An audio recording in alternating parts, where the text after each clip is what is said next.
मैंने कभी नहीं सोचा था कि कोरल केव जैसे 5 स्टार रिसोर्ट में काम करना शांतिपूर्ण से हटकर कुछ भी होगा।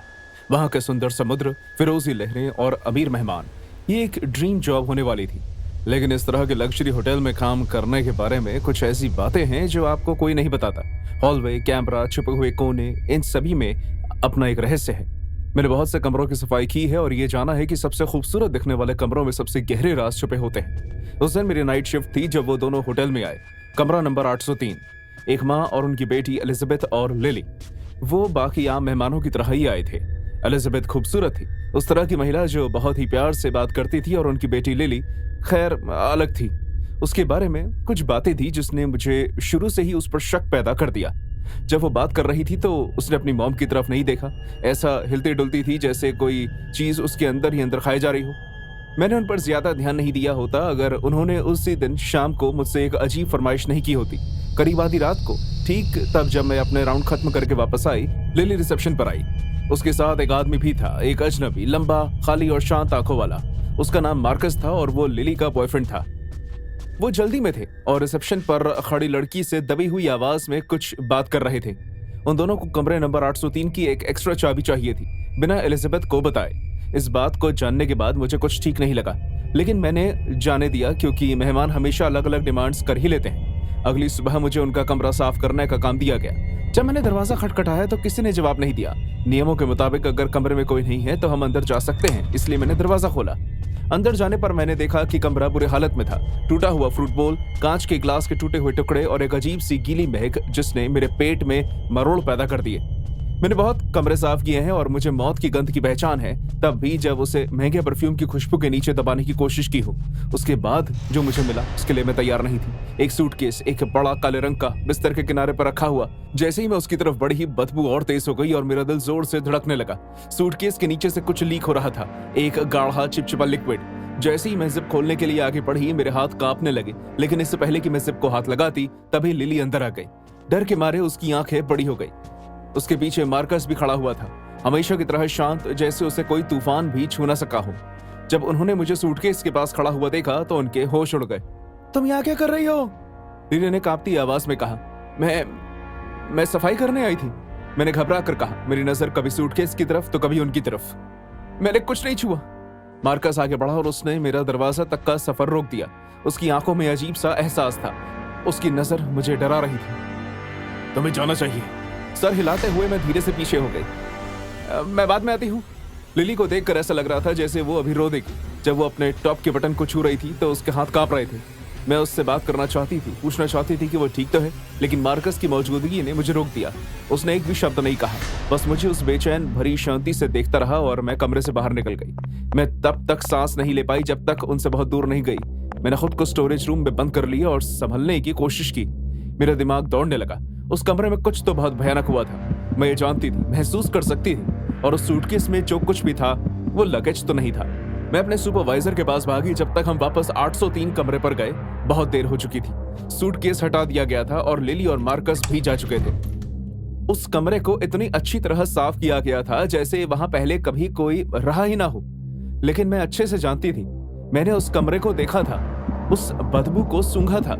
एलिजाबेथ जा चुकी थी और शायद मैं जानती थी कि वो कहां थी। कुछ ही घंटों के अंदर रिजॉर्ट में अफरा तफरी मच गई। सिक्योरिटी फुटेज में दिखाई दिया कि एक कपल उस सूटकेस को लेकर होटल से बाहर निकले थे। उन्होंने टैक्सी ड्राइवर को हाथ दिया जो नहीं जानता था कि उसमें क्या है। कुछ घंटों के बाद उन्हें एक सस्ते मोटेल में छिपा हुआ पाया गया और उन्हें गिरफ्तार कर लिया गया। लिली को जब हथकड़ी लगाई गई तो वो रोने लगी, लेकिन मार्कस को रत्ती भर कभी अफसोस नहीं था। वो बस सामने देखता रहा जैसे उससे कोई फर्क नहीं पड़ता हो। कुछ ही समय में सभी न्यूज चैनल पर यह खबर फैल गई कि किस तरह एक लालची बेटी ने अपने पागल बॉयफ्रेंड के साथ मिलकर अपनी मां को मार डाला। एलिजाबेथ अमीर थी, बहुत ज्यादा अमीर। उनके पति और लिली के पिता बहुत समय पहले ही गुजर गए थे और अपनी पूरी जायदाद पीछे छोड़ गए थे, लेकिन एलिजाबेथ ने उस दौलत को बहुत ही संभाल कर रखा था और लिली और मार्कस को उसमें से कुछ भी देने के लिए मना कर दिया जब तक कि वो जिम्मेदार इंसान नहीं बन जाती। और तब मार्कस ने अपना असली रूप दिखाया। उसे जिम्मेदारी से कोई फर्क नहीं पड़ता था, उसे पैसे चाहिए थे और वो भी जल्द से जल्द। उन दोनों ने मिलकर एक प्लान बनाया। लिली अपनी मॉम को बहला फुसला कर बाली ले आई। उसका कहना था कि वो उनके साथ अपना रिश्ता बेहतर करना चाहती है। कुछ दिन बाद मार्कस भी आ गया। एलिजाबेथ नहीं जानती थी कि उसके साथ क्या होने वाला है। उस रात मुझे नींद नहीं आई। उस सूटकेस की तस्वीर और उसके अंदर एलिजाबेथ की रखी हुई लाश ने मुझे बुरी तरह डरा दिया। मुझे घबराहट होने लगी। मैंने भुलाने की कोशिश की, उस बात को अपने दिमाग से निकालने की कोशिश की, लेकिन कुछ चीजें हमेशा के लिए अपने दिमाग में बस जाती हैं। उनका फुसफुसाकर बात करना, उनके जाने के बाद उस जगह के तापमान का गिरना, ऐसा लगने लगा जैसे होटल के अपने राज बन गए हैं। आज भी इतने सालों के बाद मैं उस रात की याद को भुला नहीं पाई हूँ। मैं अभी भी कोरल कोव में काम करती हूँ और हर बार जब मैं कमरा नंबर 803 से गुजरती हूँ, मेरे रोंगटे खड़े हो जाते हैं। ये बहुत ही अजीब बात है कि जन्नत जैसी जगह कैसे एक रात में जहन्नुम में बदल जाती है। किस तरह लोग अपने अंदर के घिनौने सच को मुस्कुराहट और पैसे के पीछे छिपा लेते हैं। उसके बाद से मैंने कई कमरे साफ किए हैं, लेकिन मैं वो महक कभी नहीं भूल पाऊंगी। वो सूटकेस और मार्कस और लिली की नजरों में वो डर। कभी कभी तो मैं सोचती हूँ कि क्या इस द्वीप को भी ये सब याद रहता होगा। 20 साल पुरानी बात है जब मैं गर्मियों की छुट्टियां बिताने अपने दादा दादी के घर व्योमिंग गया था। उनका घर एक सुंदर झील के किनारे बना हुआ था। उसका पानी इतना शांत था कि आकाश के बादल उसमें साफ दिखाई देते थे। शहर का बच्चा होने के नाते बड़ा और खुला इलाका, शांत रातें, आनंददायक और थोड़ी परेशान करने वाली दोनों थी। मेरे वहां पहुंचने के थोड़ी ही देर बाद मैंने आसपास के मेरी उम्र वाले बच्चों से दोस्ती कर ली। उसमें से एक था टॉम, जो बहुत ही शरारती था, और एक थी लीजा, जो हमेशा एडवेंचर के लिए तैयार रहती थी। एक दोपहर उन्होंने मुझे अपने द्वारा बनाई एक विचित्र गेम के बारे में बताया। इस गेम में एक बच्चा झील के पास एक प्लास्टिक की कुर्सी पर बैठता है और दूसरा बच्चा कुर्सी को पीछे से एक झाड़ू से मारता है, जिससे स्टैटिक एनर्जी निकलती है। जब कोई कुर्सी पर बैठे बच्चे को छूता है तो एक झटका महसूस होता है, जिससे सब हंसने लगते हैं। अब मैं भी उन लोगों की तरह इस गेम का अनुभव लेना चाहता था, इसलिए मैं कुर्सी पर जाकर बैठ गया। टॉम ने जोर से झाड़ू कुर्सी पर मारा और मुझे अपने अंदर एक अजीब सी ऊर्जा का एहसास हुआ। लीसा मेरे पास आई और उसने अपना हाथ मेरे कंधे पर रखा, लेकिन झटका लगने की बजाय मुझे अपने अंदर एक अलग तरह की एनर्जी का अनुभव हुआ और मेरी आंखें धुंधली हो गई। आसपास के रंग और गहरे लगने लगे और मेरे आसपास की दुनिया ने सपना जैसा रूप ले लिया। मैं अपनी नजर को स्थिर करने के लिए तेजी से पलकें झपकाने लगा और तब मैंने उन्हें देखा। झील के किनारे उस पर कुछ आकृतियां जो पहले वहां नहीं थी। आदमी और औरतें पुराने जमाने जैसे कपड़े पहने हुए थे। उनके चेहरे फीके थे और आंखें खाली। कुछ बिना हिले डुले खड़े थे और पानी की दूसरी तरफ देख रहे थे और कुछ किनारे की तरफ बढ़ रहे थे। मुझे ये नज़ारा बस कुछ ही सेकंड के लिए दिखाई दिया और फिर गायब हो गया, जिससे मैं दंग रह गया। ये मेरे साथ हो क्या रहा था? क्या तुम लोगों ने वो देखा? मैंने लड़खड़ाती हुई आवाज में पूछा। क्या देखा? टॉम का जवाब आया। उसने कंफ्यूज होकर लीजा की तरफ देखा। झील के किनारे खड़े लोगों को। मैं हिचकिचाया। वो अभी वहीं थे। मुझे लगता है कि झटके ने तुम्हारे दिमाग पर असर किया है, जैक। शर्मिंदा होकर मैंने उस बात को वहीं खत्म कर दिया, लेकिन बाद में जब हम सब अपने अपने रास्ते निकले तो ईथन नाम का एक बच्चा मेरे पास आया। वो हमारे आसपास था, लेकिन हमारे ग्रुप का हिस्सा नहीं था। मैं तुम पर विश्वास करता हूँ, उसने दबी आवाज में कहा। क्या सच में? ये सुनकर मुझे चैन की सांस आई। मैंने भी उन्हें देखा है। वो असल में नहीं है, हमारी तरह नहीं, बल्कि वो प्रेत आत्मा है। भूत? मेरी आवाज गूंज गई। मुझे इस बात पर शक था, लेकिन फिर भी जानने को उत्सुक। ईथन ने सर घुमाकर इधर उधर देखा। कल सबके जाने के बाद मुझे मिलना, मैं तुम्हें दिखाऊंगा, ओके? अगले दिन जब सब चले गए, ईथन और मैं प्लास्टिक की कुर्सी लेकर झील के किनारे वापस गए। जैसे ही मैं कुर्सी पर बैठा, मेरे हाथ पांव कांपने लगे। उसने कुर्सी के पीछे झाड़ू मारा और जैसे ही उसने अपना हाथ मेरे कंधे पर रखा तो अचानक एक झटका महसूस हुआ। फिर से दुनिया बदल गई। इस बार किनारे पर दिखाई देने वाली परछाइयां काफी साफ थी। उनमें से दर्जनों लोग किनारे पर खड़े थे। कुछ चुपचाप चिल्ला रहे थे, उनके मुंह दर्द से खुले हुए थे। कुछ लोग सर झुकाकर आगे बढ़ रहे थे। फटे हुए कपड़े पहने एक महिला अपने सीने से किसी चीज को चिपकाकर रो रही थी। मैंने उन्हें बुलाने की कोशिश की, लेकिन उन्होंने कोई प्रतिक्रिया नहीं दी। वो हमें सुन नहीं सकते, ईथन ने कहा। वो यहाँ फंसे हुए हैं। वो लोग इस झील में डूबकर मर गए थे। ये सुनकर मेरे रोंगटे खड़े हो गए। तुम्हें ये सब कैसे पता? मेरे दादाजी ने मुझे कहानी सुनाई थी। उनका कहना है कि इस झील में उन लोगों की कहानियां छुपी हैं जो यहाँ मरे थे। सामने का दृश्य धुंधला हो गया और हम शांत पानी के किनारे खड़े रहे। हम दोनों के बीच एक अजीब सी खामोशी छा गई। उस शाम जब मैं अपने दादा दादी के घर वापस गया, मैं काफी शांत था। मेरी दादी ने इस बात पर गौर तो किया, लेकिन मेरा मूड बेहतर करने के लिए मुझे और चिकन सूप पिला दिया। जब मैं बिस्तर पर लेटा तो उन आत्माओं का नजारा बार बार मेरे सामने आने लगा। मुझे नींद नहीं आई। जैसे ही मैंने इस बात को अपने दिमाग से निकालने का फैसला किया, मेरे कमरे की खिड़की पर धीमी आहट हुई। मैं डर के मारे उठ खड़ा हुआ। ईथन का चेहरा शीशे से दिखाई दे रहा था। हमें वापस जाना होगा। जब मैंने खिड़की खोली तो उसने कहा, इस वक्त आधी रात का वक्त है। मुझे लगता है कि हम इस बारे में और जान सकते हैं, प्लीज। मेरे बेहतर फैसले के विरुद्ध जाकर मैं मान गया। हम ठंडी रात में घर से बाहर निकल गए। चांद की रोशनी हर चीज पर पड़कर उसे चमका रही थी। झील के किनारे एक बार फिर हमने कुर्सी लगा दी। वहां इतनी शांति थी कि मुझे घबराहट होने लगी। पहले तुम बैठो। मैं बैठा और उसने दोबारा वही किया जो होना चाहिए था। जैसे ही मुझे झटका महसूस हुआ, आसपास का माहौल बदल गया। आत्माएं वापस आ गई, लेकिन इस बार वो अलग थी। उनके चेहरे तेज थे, मंद मंद आंखें भी चमक रही थी और वो सीधे हमारी तरफ देख रहे थे। ईथन, मैंने फुसफुसाते हुए कहा। मेरी आवाज में डर था। वो हमें देख सकते हैं, उसने घबराते हुए जवाब दिया। हमें यहाँ से चलना चाहिए। इससे पहले कि हम हिल पाते, वो आत्माएं आगे बढ़ने लगी। वो बिना जमीन पर पांव रखे हवा में रेंगते हुए अजीब ढंग से हमारी तरफ आई। हवा में हल्की फुसफुसाहट होने लगी, जैसे कोई दूर से कुछ कहने की कोशिश कर रहा हो। भागो! हम तट रेखा के किनारे से आगे बढ़ने लगे। आत्माएं हमारा पीछा कर रही थी। वो रास्ता जिससे हम आए थे एक पल में ही अनजान लगने लगा। मैं एक पत्थर से लड़खड़ा कर गिर गया। मेरी सांस से उखड़ने लगी। चारों ओर से रोने की आवाज तेज हो गई।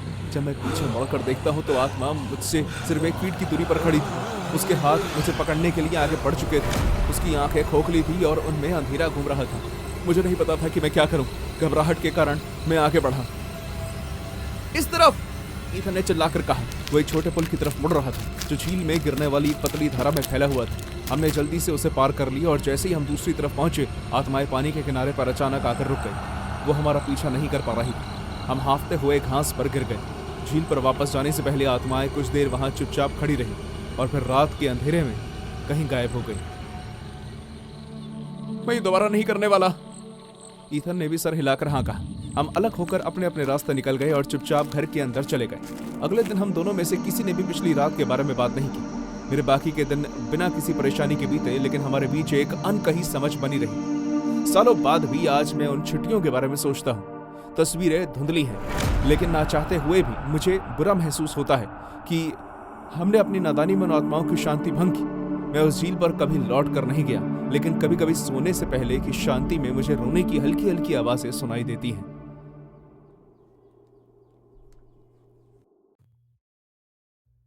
मैंने हमेशा से ही खुशी से उन पल की है जब मेरा परिवार रोज परेशानियों से वक्त निकालकर आराम कर सके। इसलिए जब मैंने इस प्राचीन वेनेचियन विला की एयरबीएनबी बदलने के बारे में सुना और जाना कि वीकेंड पर यह काफी कम दामों पर उपलब्ध है, तो मुझे एकदम परफेक्ट लगा। हालांकि वो विला काफी पुराना था, लेकिन उसकी प्राचीन दीवारों पर लगी तस्वीरें उसे काफी आकर्षित बना रही थी। मेरे हस्बैंड, 3 बच्चे और मैं पतझड़ के सुहाने मौसम में वहां पहुंचे। ढलता हुआ सूरज इमारत के पत्थरों पर सुनहरे रंग डाल रहा था।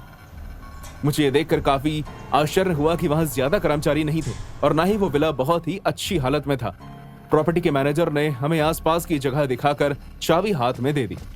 जैसे ही हम सेटल हुए, बच्चे हॉलवे में खिलखिलाकर भागने लगे। उनकी हंसी संगमरमर के पत्थरों के बीच गूंजने लगी। मैं उनके पीछे पीछे मंद रोशनी वाले कमरे में गई, जिसके बीचों बीच एक पुराना पियानो रखा हुआ था। जिस तरह से उसे रखा गया था, उससे एक पता चलता है कि उसकी कोई देखभाल नहीं की थी। खरोंच के निशान ने उसकी एक बार की चमक को खराब कर दिया था और उसकी कई कीज या तो चिपकी हुई थी या गायब थी। मैं पियानो की तरफ आकर्षित होकर उस पर अपनी उंगलियां फेरने से खुद को रोक नहीं पाई। मैं एक म्यूजिक टीचर थी जिसका एक दिन एक बड़ा स्टार बनने का सपना था, लेकिन जिंदगी की कुछ और मर्जी थी। खराब हालत होने के बावजूद मैंने कुछ नरम स्वरों को बजाने में सफलता हासिल की, जो हॉल में गूंजने लगे। उस शाम जैसे ही हम डिनर करने के लिए इकट्ठे हुए, बच्चे काफी शांत लग रहे थे। उन्होंने बिना कुछ कहे अपना खाना खा लिया। वो बहुत शांत बैठे थे। क्या तुम सब ठीक हो? मैंने पूछा, लेकिन उन्होंने बस सर हिलाकर हाँ कह दिया। बाद में जब मैंने उनके बिस्तर पर सुलाया तो वो अपनी नींद में एक अनसुनी धुन गुनगुनाने लगे, जो काफी मुश्किल लग रही थी और बहुत पुरानी भी। उन्हें सुनकर मेरे रोंगटे खड़े हो गए, लेकिन फिर मैंने उसे उनके उस दिन के उत्साह की वजह से हो रही खुशी समझकर टाल दिया। अगले दिन सुबह मेरे हस्बैंड उठे और अजीब सा बर्ताव करने लगे। वो खिड़की के पास जाकर बैठ गए और अपनी उंगलियों को एक रिदम में बजाने लगे, जैसे कोई अदृश्य इंस्ट्रूमेंट बजा रहे हों। क्या धुन है ये? मैंने प्यार से पूछा। उन्होंने मुझे बहुत ही खोखली नजरों से देखा। ऐसी कुछ जो मेरे दिमाग में बैठ गया। उन्होंने खिड़की की तरफ वापस देखने से पहले फुसफुसाते हुए कहा। जैसे ही कुछ घंटे बीते, मेरी आंखों के कोने में परछाइयां नाचती हुई दिखाई देने लगी। नरम फुसफुसाहटें गलियारे में बहती रहती थी, जो मेरी समझ से परे थी। मैंने उस धुन का पीछा किया और एक धूल भरी लाइब्रेरी में पहुंच गई। विला का पुराना मालिक अलेजेंड्रो वर्डी बहुत ही प्रतिभाशाली लेकिन परेशान संगीतकार था। उस हवेली में उसकी मौत हो गई थी। अचानक मैंने पियानो की आवाज सुनी, लेकिन जैसे ही मैं उस कमरे में गई, वहां कोई नहीं था। उस रात बाहर बहुत तेज तूफान आया। पूरे विला में संगीत गूंज उठा, जैसे उसने उस जगह को जिंदा कर दिया हो। जब मेरी नींद खुली तो मैंने देखा कि मेरे पति कमरे में नहीं थे। फिर मैं अपने बच्चों के कमरे में गई, वो भी नहीं थे। मैं घबराते हुए हॉल की तरफ भागी और वहां मैंने उन्हें नींद में चलते हुए देखा। आंखें पियानो पर संगीत बज रहा था और सभी की आंखें अलग अलग दीवार पर टिकी हुई थी। मैंने उनका नाम पुकारा लेकिन किसी ने भी कोई जवाब नहीं दिया। मैं बहुत डर गई थी। डरी और घबराई हुई मैं हॉलवे की तरफ इस उम्मीद में भागी कि शायद मुझे कोई मदद मिल जाए, लेकिन मेरी अपनी परछाई ने ही मुझे धोखा दे दिया और अपने आप आगे बढ़ने लगी। मेरे पीछे से दरवाजे बंद हो गए और पुरानी कोई प्रथा और मोमबत्तियों की मोम से हवा भारी हो गई। मैं वापस से लड़खड़ाते हुए उस कमरे में जा पहुंची जहां बड़ा पियानो रखा हुआ था। मैं कमरे के बदलते हालात को देखकर हैरान था। पियानो ठीक हो चुका था। तभी मुझे एहसास हुआ कि वर्डे की आत्मा उथल पुथल कर रही थी। उनकी महान रचना अधूरी थी। संगीत उसे खुश करने की चाबी हो सकता था। कांपते हुए हाथों से मैं पियानो पर बैठ गई। अपने खुद के अनुभव और मेरे बच्चों द्वारा गुनगुनाए जाने वाली मनमोहक धुन का इस्तेमाल करते हुए मैंने अधूरी सिम्फनी के टुकड़ों के साथ धुन बनाना शुरू किया। नोट्स खुद ब खुद मेरे धुन को पकड़ने लगे, जैसे उन्हें एक ऐसी शक्ति निर्देश दे रही हो जो मेरी समझ से परे हो। संगीत तेज हो गया जिससे विला एक बेहद खूबसूरत रचना से भर गया हो जो दुख और लालसा से गूंज उठा। जैसी मैंने अंतिम राग बजाया, विला में गहरा सन्नाटा छा गया। दमनकारी माहौल उठ गया और परछाइयां दीवार से चिपक गई। मेरे पति और बच्चों की आंखें झपकी। आखिरकार वो जाग गए। उनके चेहरों पर हैरानगी थी। क्या हुआ? मेरे पति ने पूछा। उनकी आंखें मुझे ढूंढ रही थी। मुझे लगता है कि सब खत्म हो गया, मैंने उनसे कहा। मुझे चैन की सांस आई। जो पियानो सही स्थिति में आ गया था वो वापस से खराब हो गया। हवा साफ और शांत हो गई। बाहर का तूफान थम गया। अगली सुबह हमने जल्दी में अपना सामान बांधा और विला से जल्द निकलने के लिए तैयार हो गए। जैसे ही हमने कार में सामान भरा, मैंने एक आखिरी बार पीछे मुड़कर देखा। एक पल के लिए मुझे ऐसा लगा जैसे मैंने ऊपर वाले माले की खिड़की पर किसी को खड़े हुए देखा था। एक आदमी चेहरे पर मुस्कान लिए, फिर वो गायब हो गया और वहां सिर्फ पत्थर के अलावा कुछ दिखाई नहीं दिया।